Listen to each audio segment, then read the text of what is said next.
My experience during the civil rights movement, at the time, I was basically a teenager.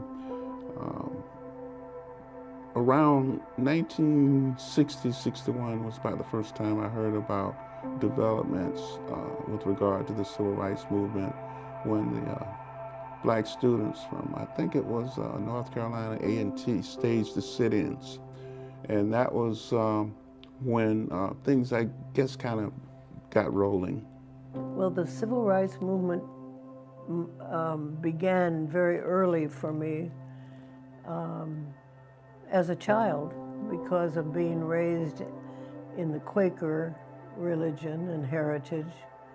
And so I was always aware that there were issues and that I was encouraged to express myself. The civil rights movement here in St. Petersburg was nothing like it was in Birmingham or Jackson, Mississippi, or Selma or Montgomery. But we did have our own civil rights movement. We had the riot of 1968, which took place about 2 weeks before my wedding to my children's father, which caused my oldest brother to be incarcerated because of a curfew that they had here in the city. I can recall the city purchasing or borrowing an armored tank that went down 22nd Street and other streets to in the black community to enforce the curfew, but it also spewed tear gas in our communities. And I remember being at a girlfriend's house, and there were about 5 of us and her mother. We couldn't go home that night because of the tear gas that was all around. And here in St. Petersburg, we had a garbage strike. And Dr. King actually came to the city. Stokely Carmichael also came here. He was the president, I think at the time, of the Student Nonviolent Coordinating Committee, SNCC, they called it at the time. And I remember watching him sit on the hood of a car on 22nd Street and talking a lot of smack. You know, he was young, dynamic, a new generation of young black people who refused to accept the old ways. Times were changing. You know, besides Dr. King, you know, I've been listing Jackie Robinson as my next person because I've read a lot lately about their relationship, and it appears that Dr. King gave Jackie Robinson a lot of credit for helping that movement to get started. Obviously, it was just professional sports, but there was somehow Dr. King interpreted that as it's pretty meaningful, and they got to be good friends, did some activities together. So I think that with Jackie's breaking into baseball, it encouraged King to continue his line of thinking about how we could successfully break through many of the other barriers. And of course, my local hero there was Reverend Enoch D. Davis.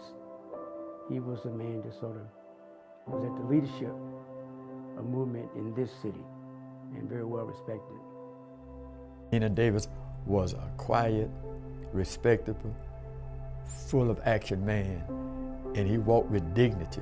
His church was on 16th Street and 5th Avenue South. And at that time, his house he lived next from the church. But everybody had respect for him, for who he was, for what he did.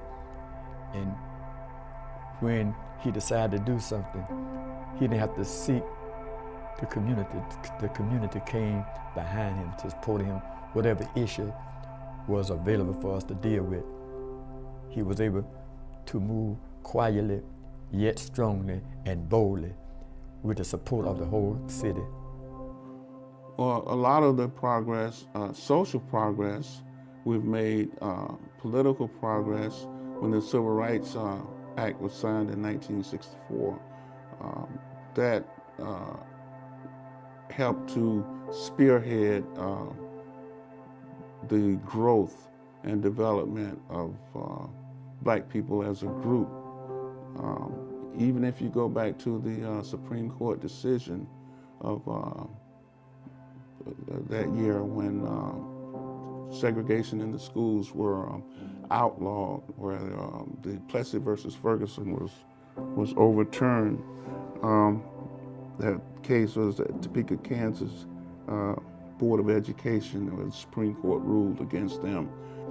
That was, to me, the start of some change in the country, even though it took several years before the integration was actually implemented in the schools. That was a start. But the Civil Rights Act of 1964, when President Johnson signed that act, and Dr. King was right there next to him, that made a big difference in housing. The Voters' Right Act, which unfortunately has been overturned.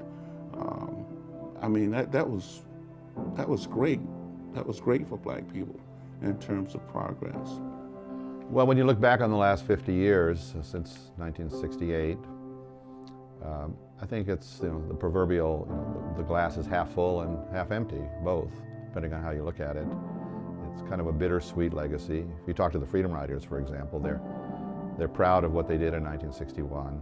They kind of broke the spell of Jim Crow, but they didn't really bring about the moral revolution that they hoped for.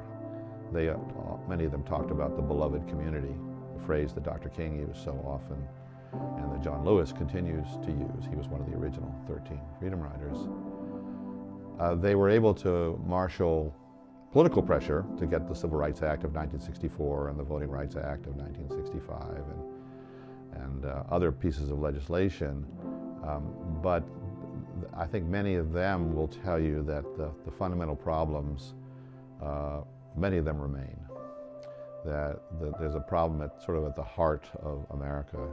That's what they were trying to reach, a kind of moral revolution. And even though the national movement may not be as unified as it was prior to Dr. King's assassination 50 years ago, many of his apostles are still going strong in their 80s.